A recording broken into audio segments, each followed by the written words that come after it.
wabarakatuh. Kami dari kelompok 8 akan mempresentasikan hasil diskusi kami mengenai sistem akuntansi penerimaan kas di dalam Koperasi Konsumen Mahasiswa Universitas Lampung atau KOMA Unila. Jadi, sistem akuntansi penerimaan kas merupakan serangkaian prosedur yang terkait dengan penerimaan, pencatatan, penyimpanan, dan penyetoran kas yang diterima dari berbagai sumber pendapatan perusahaan, seperti penjualan tunai, penerimaan piutang, pendapatan jasa, dan lain-lain. Yang mana sistem ini dirancang untuk memberikan perlindungan terhadap aset kas perusahaan dari berbagai resiko seperti pencurian, penggelapan, dan penyalahgunaan. Saya, Rania Octavia, sebagai moderator dengan NPM 230106046 dengan anggota kami. Yang pertama ada Ririn Juliana dengan NPM 235106111 sebagai pemateri pertama. Lalu ada Raya Prahesti Nugroho dengan NPM 236106101 sebagai pemateri kedua. Lalu ada Amelia Yolanda dengan NPM 235106101 sebagai pemateri ketiga. Lalu ada Risma Amalia dengan NPM 230106148 sebagai pemateri keempat. Kemudian ada Diah Karisma Ningrum dengan NPM 230106141 sebagai pemateri kelima, dan Ahmad Ibrahim dengan NPM 235106113. Untuk lebih lanjutnya akan disampaikan oleh para pemateri kami mengenai bagaimana sistem akuntansi penerimaan kas yang ada di KOMA Unila. Kepada pemateri 1, 2, 3, 4, dan 5. Perkenalkan, nama saya Ririn Juliana dengan NPM 235106111. Di sini saya akan menjelaskan latar belakang KOMA. Koperasi Konsumen Mahasiswa Universitas Lampung atau yang disebut dengan KOMA Unila merupakan sebuah badan usaha yang bergerak di bidang bisnis berbasis koperasi konsumen. Meliputi kegiatan perdagangan barang, jasa, dan usaha produktif lain yang halal dan tidak melanggar hukum. KOMA Unila beralamat di Jalan Prof. Dr. I.R. Sumantri Bojonegoro nomor 1 Gedung Menang Rajabasa Bandar Lampung. KOMA Unila berdiri pada tanggal 27 Februari 1982 dan disahkan sebagai badan hukum oleh Kandap Koperasi Kodia Bandar Lampung nomor 506-13H-7-83 tanggal 25 Mei 1983. Penerapan sistem akuntansi penerimaan kas di KOMA Unila. Penerimaan kas di KOMA Unila berasal dari penjualan tunai barang dagang, penerimaan jasa, dan penerimaan lain-lain yang terkait dengan kegiatan usaha KOMA Unila sebagai berikut: penjualan tunai di UKM Mart, KOMA Floor Sheet, KOMA Digital, KOMA Catering, dan KOMA World, dan KOMA Selular. Assalamualaikum warahmatullahi wabarakatuh. Perkenalkan, nama saya Raya Prahesti Nugroho dengan NPM 236106101. Di sini saya akan menjelaskan beberapa materi mengenai sistem penerimaan kas Koperasi Konsumen Mahasiswa Universitas Lampung. Yang pertama, mengenai prosedur penerimaan sistem akuntansi penerimaan kas di KOMA Unila. Sistem transaksi penjualan tunai di unit usaha dicatat dalam nota penjualan dan laporan penjualan harian. Karyawan operasional bertanggung jawab untuk melayani penjualan dan menerima kas dari pembeli, sedangkan supervisor bertanggung jawab untuk mengawasi kegiatan penjualan dan melaporkan penerimaan kas kepada bendahara usaha. Bendahara usaha kemudian mencatat penerimaan kas tersebut dalam pembukuan dan membuat laporan keuangan. Ada beberapa fungsi-fungsi yang terkait dalam penerimaan kas di KOMA Unila. yaitu karyawan operasional, supervisor, bendahara usaha, dan tim usaha. Yang pertama adalah karyawan operasional bertanggung jawab untuk melayani penjualan dan penerimaan kas dari pembeli. Selanjutnya adalah supervisor. Supervisor bertanggung jawab mengawasi karyawan operasional, melakukan pembelian barang dagang, dan melaporkan penerimaan kas kepada bendahara usaha. Yang ketiga ada bendahara usaha. Bendahara usaha bertanggung jawab untuk mencatat penerimaan kas dan membuat laporan keuangan.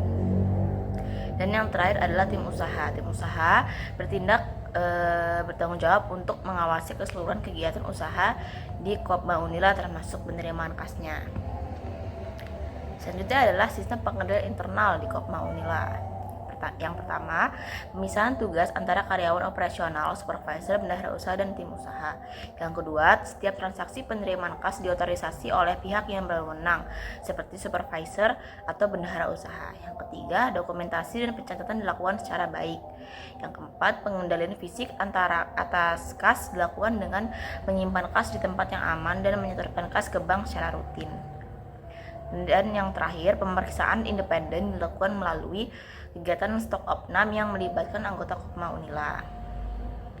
Nah, stok opnam ini dilakukan setiap 1 bulan sekali. Selanjutnya, ada dokumen yang digunakan dalam penerimaan kas di Kopma Unila. Yang pertama ada nota penjualan. Yang kedua ada laporan penjualan harian, dan yang ketiga ada bukti store bank, dan yang keempat ada kartu persediaan barang dagang. Nah, yang pertama tadi ada nota penjualan untuk mencatat transaksi penjualan tunai di setiap unit usaha seperti UKM Mart, Kopma Digital, Kopma Wear, Kopma Florist, Kopma Catering, dan Kopma Seluler. Yang kedua adalah laporan penjualan harian atau LPH, digunakan untuk mencatat penerimaan kas dari penjualan tunai setiap harinya oleh karyawan operasional dan dilaporkan kepada supervisor serta bendahara usaha. Yang ketiga ada bukti store bank, digunakan untuk mencatat penyetoran kas ke bank yang dilakukan oleh supervisor atau bendahara usaha secara rutin. Dan yang terakhir ada kartu persediaan barang dagang, digunakan untuk mencatat persediaan barang dagang yang terjual dan digunakan sebagai dasar untuk pengisian kembali persediaan barang dagang. Sekian beberapa materi yang dapat saya sampaikan. Selanjutnya, ada beberapa informasi yang dibutuhkan manajemen Kopma Unila. Yang pertama, informasi jumlah penerimaan kas dari berbagai sumber. Yang kedua, rincian penerimaan kas berdasarkan jenis transaksi.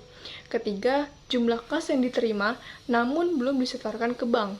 Yang keempat, jumlah kas yang disetorkan ke bank. Dan yang kelima, jumlah piutang yang telah diterima pembayarnya.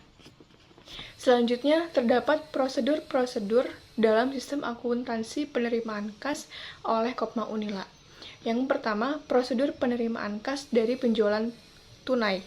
Prosedur ini memerlukan karyawan operasional dan supervisor, yang dimana karyawan operasional melayani penjualan tunai dan penerimaan kas dari pembeli, mencatat transaksi penjualan tunai, serta menyusun laporan penjualan.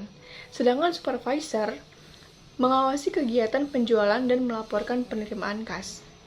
Prosedur yang kedua yaitu penerimaan kas dari piutang. Prosedur ini memerlukan supervisor dan konsumen. Supervisor mencatat piutang konsumen, sedangkan konsumen melakukan pembayaran. Prosedur yang ketiga yaitu penyetoran kas ke bank. Memerlukan supervisor dan bukti setor bank. Yang keempat, prosedur pencatatan penerimaan kas. Assalamualaikum warahmatullahi wabarakatuh. Perkenalkan, nama saya Risma Amalia dari kelompok 8 dengan NPM 230106148. Di sini saya akan menjelaskan flowchart penerimaan kas di Kopma Universitas Lampung. Yang pertama yaitu ada pembeli, kasir, dan bidang keuangan.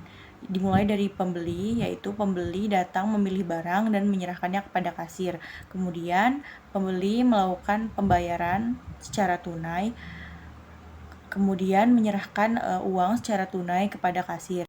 Pada bagian kasir, kasir menerima barang dan pembayaran yang dilakukan oleh pembeli. Kemudian, dari uang tersebut, kasir membuat laporan penjualan harian. Setelah membuat laporan penjualan harian secara manual, kasir menghasilkan dokumen berupa laporan penjualan harian. Kemudian dokumen laporan penjualan harian tersebut diserahkan di bidang keuangan. Kemudian di bidang keuangan menerima dokumen laporan penjualan harian dan membuat laporan laba rugi secara manual. Setelah itu menghasilkan 2 dokumen, di mana yang dokumen pertama merupakan laporan laba rugi dan yang kedua adalah laporan penjualan harian. 2 laporan tersebut dimasukkan ke arsip berdasarkan tanggal. Terima kasih. Lalu selanjutnya saya akan menjelaskan flowchart laporan keuangan Kopma Unila. Dimulai dari bagian karyawan atau supervisor. Bagian karyawan atau supervisor melakukan kegiatan operasional secara manual yang menghasilkan sebuah dokumen bukti transaksi. Setelah itu, dokumen bukti transaksi tersebut diserahkan ke bagian bendahara usaha. Selanjutnya, setelah menerima dokumen bukti transaksi dari bagian karyawan, bagian bendahara usaha akan melakukan pencatatan secara manual yang menghasilkan dokumen laporan arus kas. Lalu dari dokumen laporan arus kas tersebut, bagian bendahara usaha akan melakukan pembukuan secara manual. Setelah itu, dari kegiatan pembukuan secara manual tersebut akan menghasilkan sebuah laporan keuangan usaha. Selanjutnya, dokumen laporan keuangan usaha tersebut akan diserahkan ke kepala bidang keuangan. Setelah menerima dokumen laporan keuangan usaha dari bagian bendahara usaha, kepala bidang keuangan akan melakukan pemeriksaan. Jika tidak, maka akan kembali ke laporan keuangan usaha. Namun jika iya, bagian kepala bidang keuangan akan melakukan laporan konsolidasi secara manual dan menghasilkan dokumen laporan keuangan Kopma dan selesai. Terima kasih kepada para pemateri yang telah menjelaskan atas pemaparan materi kita kali ini. Jadi di sini dapat diambil kesimpulan mengenai sistem akuntansi penerimaan kas di dalam Kopma Unila, yaitu Kopma Unila telah melakukan penerapan sistem akuntansi penerimaan kas yang baik dalam usahanya, seperti penjualan di UKM Mart atau FEB Mart, kemudian Kopma Florist, Kopma Digital, Kopma Wear, dan lain sebagainya. Lalu fungsi-fungsi yang terkait dalam penerimaan kas di Kopma Unila itu sendiri meliputi karyawan operasional, supervisor, bendahara usaha, dan tim usaha. Dan sudah terdapat pemindahan tugas yang memadai di antara fungsi-fungsi tersebut yang merupakan salah satu unsur pengendalian internal. Juga memiliki sistem pengendalian internal yang cukup baik, seperti otorisasi yang tepat, dokumentasi yang baik, pengendalian fisik atas kas, dan pemeriksaan yang independen. Dengan menggunakan dokumen penerimaan kas seperti nota penjualan, laporan penjualan harian, bukti setor bank, dan kartu persediaan barang dagang, membuat informasi yang dibutuhkan manajemen di Kopma Unila ini terkait ini juga meliputi jumlah penerimaan kas harian dan rinciannya, lalu jumlah kas yang belum disetorkan dan sudah disetorkan, dan jumlah piutang yang sudah diterima atas pembayarannya.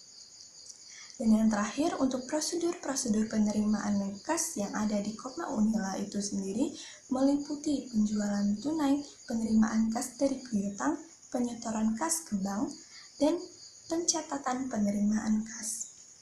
Oke, sekian dari kelompok kami. Mohon maaf apabila terdapat salah-salah kata. Dan kami akhiri. Wassalamualaikum warahmatullahi wabarakatuh.